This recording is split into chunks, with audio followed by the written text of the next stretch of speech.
I want to shoot a quick video just to give another example of a chain rule, and that is going to hopefully give you a little bit of faith in what we're about to do with talking about implicit differentiation, because it's a kind of weird topic a little bit, but if you have some confidence that this is going to work, then I think that might be a good move.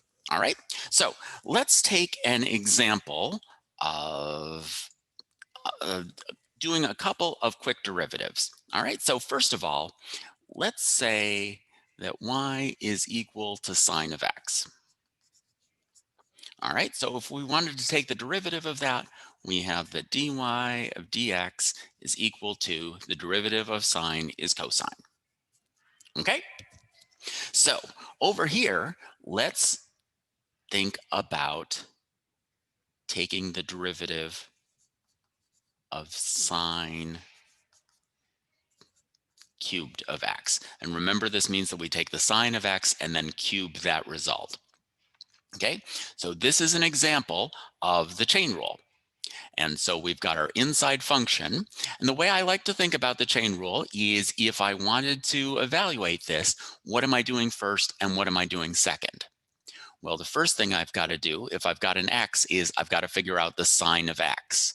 And then whatever that result is, I'm going to cube it. So that gives you an idea of what my inside function is and what my outside function is. My inside function is the thing that I'm doing first, which is taking the sine of x. And the outside function is taking the cube. And so the derivative of that is equal to d dx of sine cubed of x is equal to the derivative of the outside function, which is 3 times the input squared.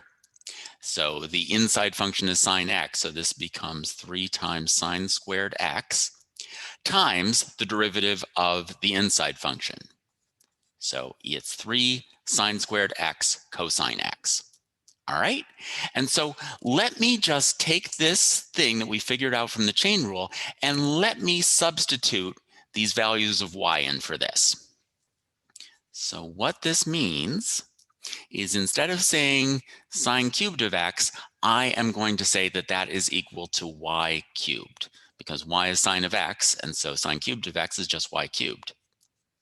And so what is that equal to? That's equal to 3 times y squared times cosine x, which is dy dx. All right, so this says, and all of a sudden, this expression doesn't really have anything to do with sine and cosine at all. This would be true no matter what function of y we had, as long as y was some function of x.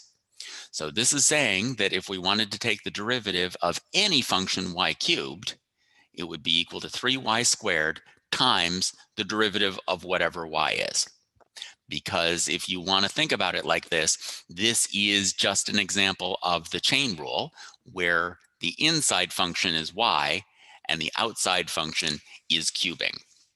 Okay, so I just wanted to give a quick little example of that so that when we go into implicit differentiation and see some examples of it, you've got kind of this key idea that gives you an idea of how we can take the derivative of a function in terms of y and take the derivative of that with respect to x.